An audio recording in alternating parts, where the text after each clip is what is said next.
The morning sun painted the alien forest in shades of purple and gold.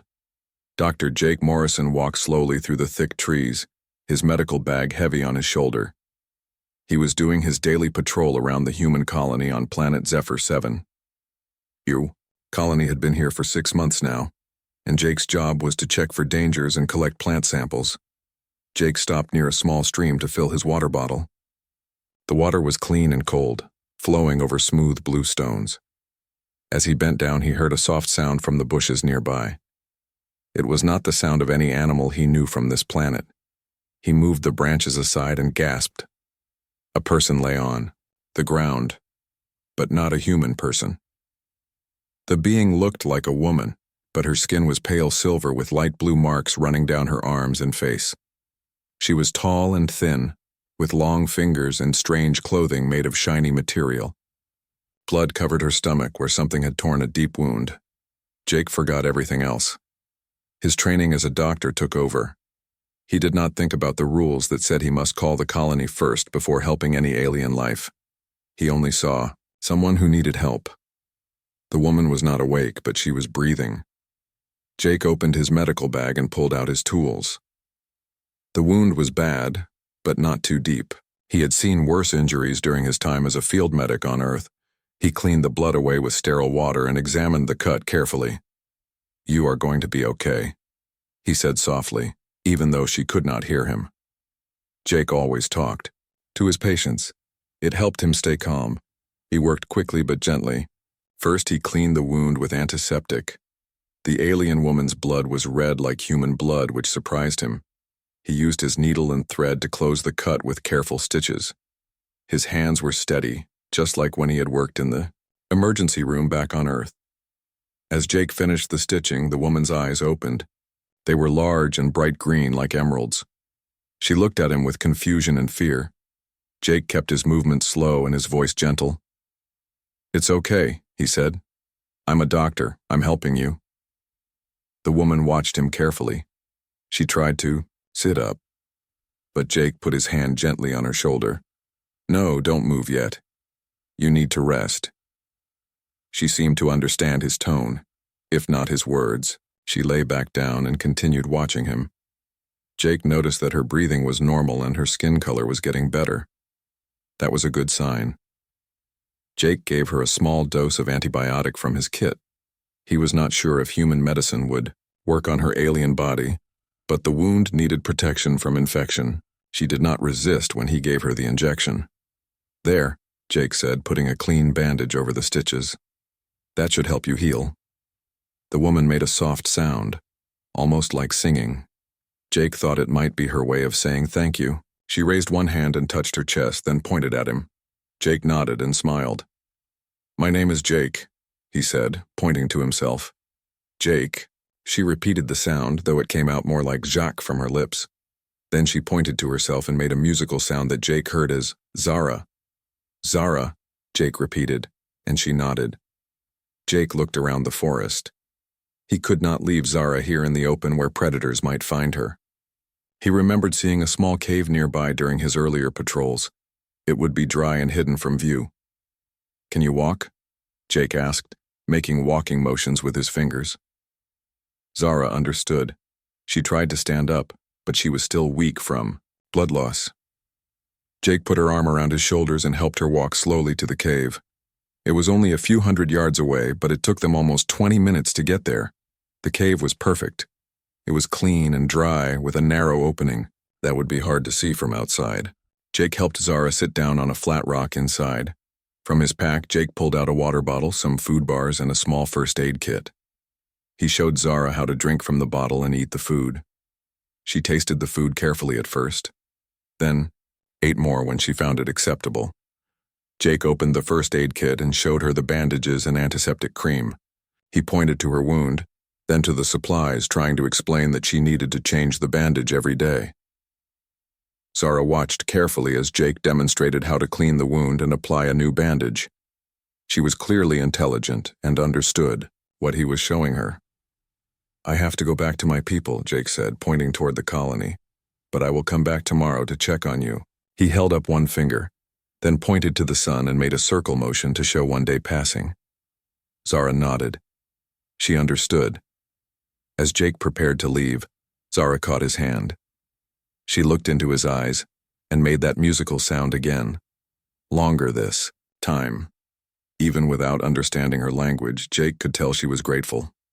"You're welcome," Jake said. "Rest now. Get better."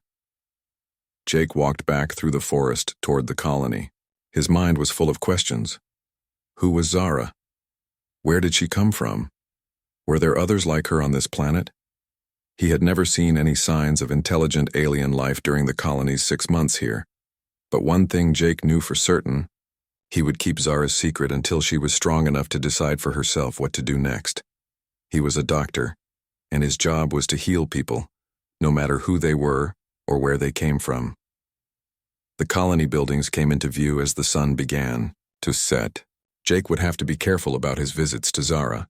Too many questions from his colleagues could put her in danger. But he would find a way.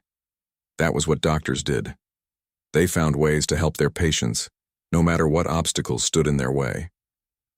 The next morning, Jake woke up early. He told his roommate Pete that he was going to collect more plant samples from the eastern forest. It was not completely a lie. He would collect some plants on his way back.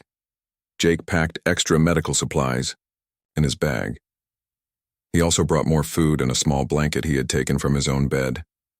The morning air was cool, and he worried that Zara might be cold in the cave. When Jake reached the cave, he called softly before entering. "Zara, it's Jake." He heard her musical voice respond from inside. When he entered, Jake was happy to see that she looked much better. Her skin had more color, and she was sitting up without difficulty. "Good morning," Jake said with a smile. He pointed to himself and said Jake again, then pointed to her. "Zara," she replied, and then made a longer sound that Jake thought might be her full name, but Zara was easier for him to say. Jake checked her wound carefully. The stitches were holding well, and there was no sign of infection. Zara watched his hands as he worked, sometimes making soft sounds that seemed like questions. "You're healing. Very well," Jake told her. He gave her some fresh bandages and showed her again how to change them. Over the next few weeks, Jake visited Zara every day. Sometimes he could only stay for a few minutes, but other days he spent an hour or more with her. During these visits, something amazing happened. They began to understand each other. Zara was incredibly smart. She picked up English words faster than Jake had ever seen anyone learn a language. Within a week, she could say Jake, water, food, good, and thank you.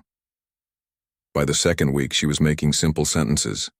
"Jake, good," she would say, touching her chest where her heart would be. Zara, grateful. Jake taught her more words by pointing to objects and saying their names. Tree, rock, sky, sun, moon. Zara would repeat each word carefully, and she never forgot them once she learned them. But Zara taught Jake things too. She showed him which plants in the forest were safe to eat and which ones were poisonous.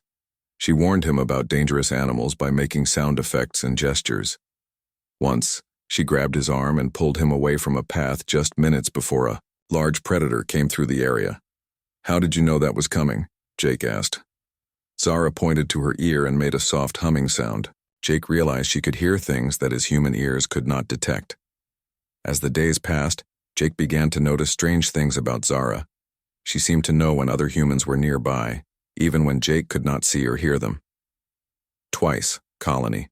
Patrol teams passed close to the cave, but they never saw Zara even when she was sitting in plain sight at the cave entrance. "How do you do that?" Jake asked one day after a patrol had walked right past her. Zara looked confused by his question. She pointed to herself and made a gesture with her hands like she was wrapping something around her body. Jake thought she might be trying to explain some kind of camouflage ability. Jake also noticed that Zara sometimes looked toward the deeper forest and made soft clicking sounds with her tongue. When he asked her about it, she would only say, "Zara, people far away." "Your people?" Jake asked. "There are others like you?" Zara nodded but would not say more about it. Jake wondered if she was protecting her people the same way he was protecting her. The hardest part for Jake was keeping the secret at the colony. His friend Amy Collins, who was also a medic, started asking questions about his long patrols. "You're spending a lot of time in the eastern forest," Amy said one evening as they ate dinner. "Find anything interesting out there?" "Just the usual plant samples," Jake replied, trying to sound casual. "That area has some unique species." Amy looked at him carefully. "You know, Commander Harper was asking about your reports. She thinks you're not being detailed enough about what you find." Jake's heart jumped. Commander Harper was the colony leader, and she was very strict about following protocols. If she became suspicious, she might send other people to watch Jake's patrols. "I'll write more detailed reports," Jake promised. But the next day, Amy asked to come with him on his patrol. Jake had to think quickly. "I'm going to the northern section today," he lied. "The eastern area can wait until tomorrow." Jake spent that day collecting plants in the north, but he worried about Zara all day. That evening he snuck out of the colony after dark to visit her. It was dangerous. There were night predators in the forest, but he needed to make sure she was okay. Zara was waiting for him at the cave entrance. In the moonlight, Jake noticed something he had never seen before. The blue markings on her skin were glowing very faintly. "Zara, your markings," he said, pointing to her arms. She looked down and seemed surprised. She touched the glowing lines and made a sound like a sigh. "Nighttime," she said in English. "Zara's skin different." Jake realized there was still so much he did not know about her, but every day he cared more about her safety and well-being. She was not just a patient anymore, she was becoming a friend.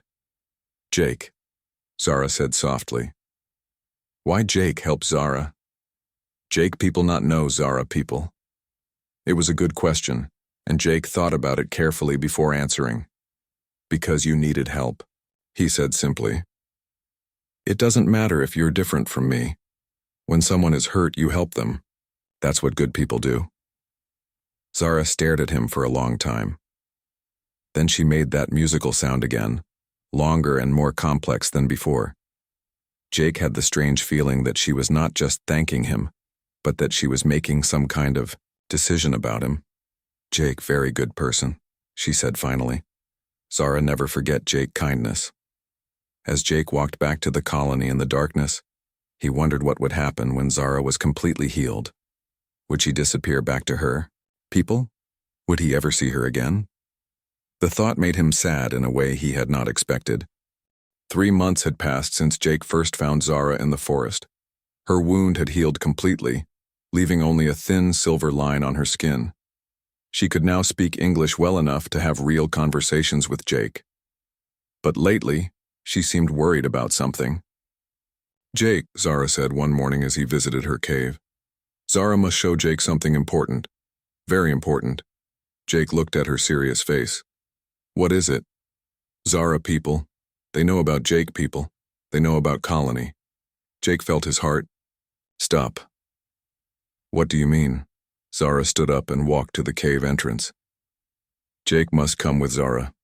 See truth. But Jake must promise. No fear, no anger. Jake was confused and a little scared, but he trusted Zara. "I promise."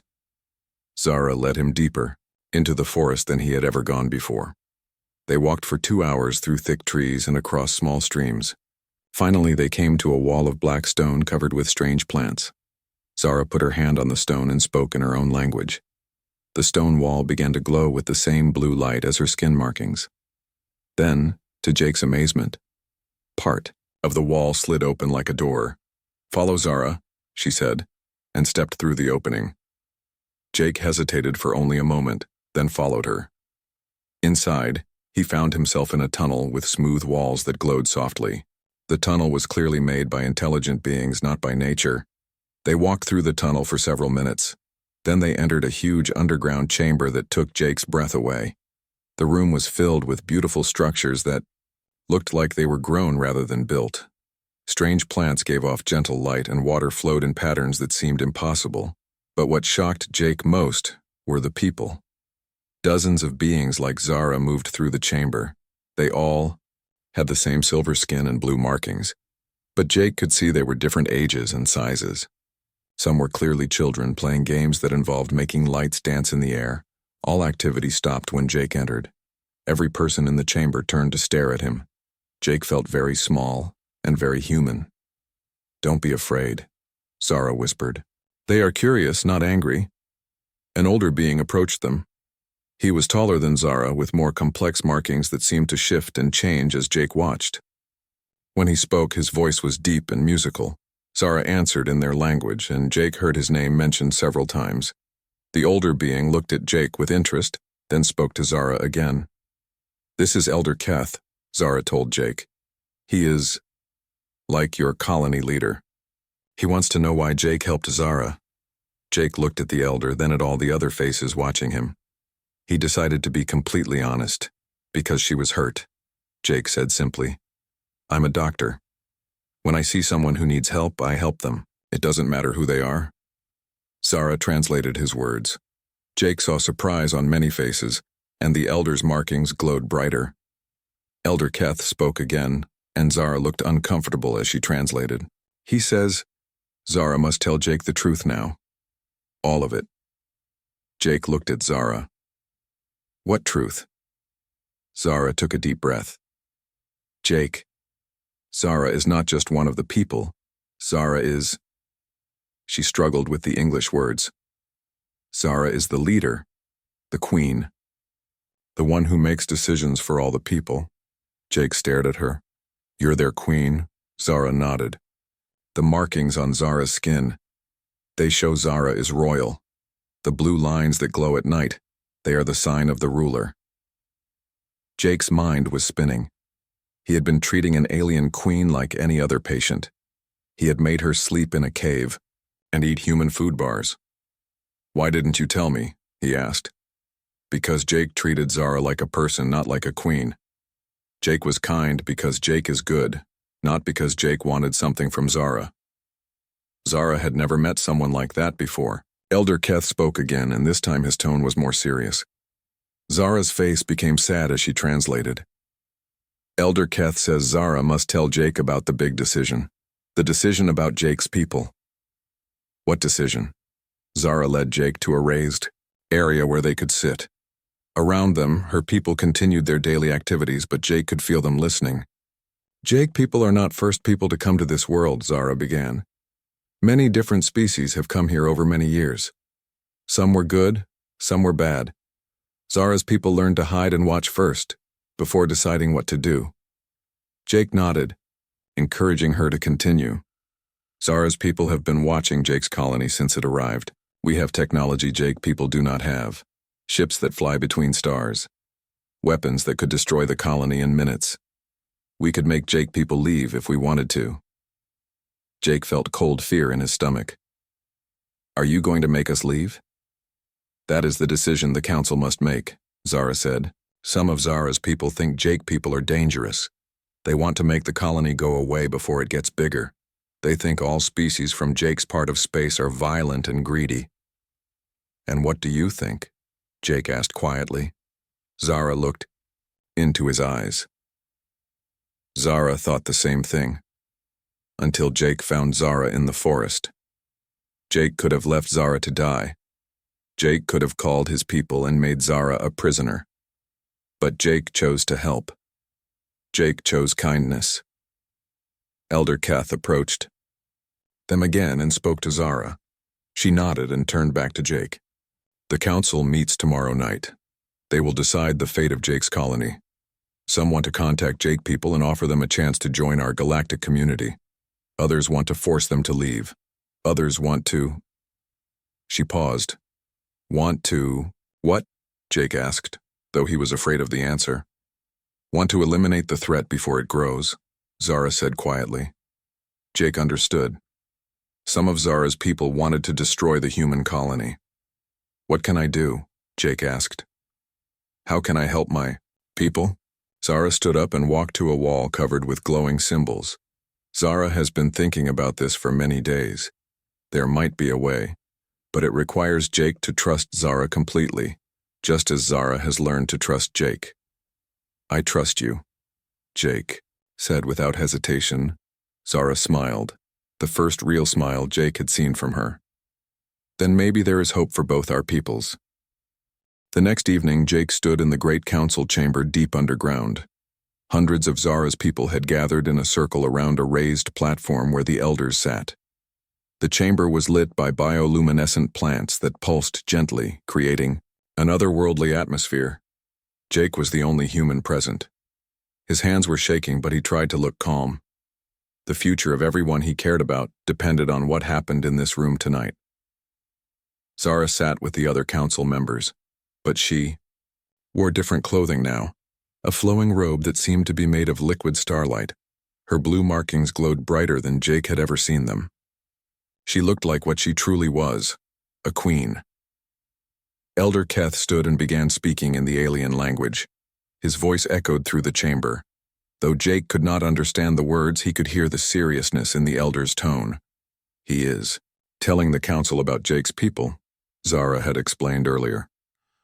About their technology, their numbers, and their behavior since arriving on our world. Another elder stood and spoke, pointing occasionally at Jake. This one's voice was harsher, more angry. Elder Voss, Zara whispered to Jake. He believes Jake's people are dangerous. He wants them removed immediately. A third elder rose and spoke more gently. Jake noticed that several younger aliens nodded as this one talked. Elder Mira, Zara explained. She thinks Jake's people might be worth saving, but only if they accept our guidance and control. Finally, it was Zara's turn to speak. She stood gracefully and walked to the center of the platform. When she spoke, her voice was clear and strong, filling the entire chamber. Jake could not understand her words, but he could feel the power in them. She gestured toward him several times, and he heard his name spoken in her musical language. Some members of the audience made soft sounds that Jake thought might be agreement. Then Zara did something unexpected. She switched to English so that Jake could understand. My people, she said. This human found me dying in the forest. He did not know who I was. He did not know if I was dangerous. He did not know if helping me would bring him reward or punishment. But he helped me anyway because that is who he is. She walked closer to Jake. This human visited me every day for 3 months. He brought me food, medicine, and kindness. He kept my secret even when it put him at risk with his own people. He did this expecting nothing in return. Zara turned back to face the council. I have lived for 200 of your years. I have met ambassadors from 50 different worlds. I have seen species that conquered through strength, species that survived through cunning, and species that prospered through intelligence. But I have never seen what Jake showed me. Pure kindness given freely to a stranger. Elder Voss stood and spoke harshly. Zara translated for Jake. Elder Voss says that one good human does not prove that all humans are good. He says Jake's people might be using Jake to deceive us. Zara nodded. That is a fair concern, so I propose a test. She walked to a control panel on the wall and touched several glowing symbols. A holographic display appeared in the center of the chamber, showing the human colony from above. We will create a situation where Jake's people must choose between their own safety and helping someone in need. We will see if Jake's kindness is shared by his species, or if he is unusual among his people. Elder Keth spoke, and Zara nodded. The council agrees to this test, but Jake must help us create the situation. Are you willing? Jake's throat was dry, but he nodded. What do you need me to do? You must appear to be in great danger, Zara explained. My people will use our technology to make it seem like you are trapped and injured far from the colony. We will see how your people respond. Jake understood. It was risky. If his plan failed, if the colonists chose not to help him, then Zara's people might decide that humans were selfish and dangerous. I'll do it, Jake said. 2 days later, Jake set out on what appeared to be a routine patrol. But this time, hidden alien technology created the illusion that he had fallen into a deep ravine several miles from the colony. His emergency beacon activated, sending a distress signal that made it seem like he was badly injured and trapped. Hidden in the forest around the colony, dozens of Zara's people watched and waited. The response was immediate. Commander Harper received Jake's distress signal and quickly organized a rescue mission, but the supposed location was dangerous, and a storm was approaching that would make travel difficult. We should wait until the storm passes, suggested Pete, Jake's roommate. It's too risky to go out in this weather. Jake's heart sank as he listened to the radio from his hiding place. Maybe his faith in his fellow humans had been misplaced, but Commander Harper's voice came through the radio clearly. Negative. Jake is injured and alone. We don't abandon our people. We go now. Within an hour, half the colony was involved in the rescue effort. Amy Collins loaded medical supplies into a transport vehicle. Engineer Ben Foster rigged special equipment to help pull Jake out of the supposed ravine. Even Dr. Mary Chen, who was recovering from her own injury, insisted on joining the medical team. The rescue party faced real dangers as they traveled through the storm. Trees fell across their path, and lightning struck close enough to damage their equipment. But they kept going. Jake watched from his hiding place as his friends risked their lives to save him. Several times, team members could have turned back safely, but they refused to abandon the mission. When they reached the location, where Jake was supposed to be trapped, they spent hours searching in dangerous conditions. They called his name until their voices were hoarse. They lowered ropes into the ravine and climbed down themselves to look for him. Finally, Jake could not watch anymore. He activated his radio and told them he was safe, claiming that he had managed to climb out on his own and find shelter. That night in the underground chamber, the council met again. This time the mood was different. Elder Voss sat quietly as other elders spoke. Even he had been impressed by what they had witnessed. Zara stood to address the council one final time. We have seen that Jake's kindness is not unique among his people. They risk their lives for each other. They do not abandon those in need. They show the same spirit that Jake showed when he found me in the forest. The vote was unanimous. Humanity would be invited to join the galactic community as partners, not subjects. 3 weeks later, Jake stood beside Zara as she made first contact with the human colony. Commander Harper's shock at meeting an alien queen was nothing compared to her amazement at learning that Jake had kept this secret for months. You could have caused a diplomatic disaster, Harper told Jake later. Or, Jake replied, I could have saved our entire species. As Jake looked up at the alien ships now visible in the sky above the colony, he realized that his simple decision to help an injured stranger had changed the course of human history. Sometimes, he thought, the most important choices were also the easiest ones to make.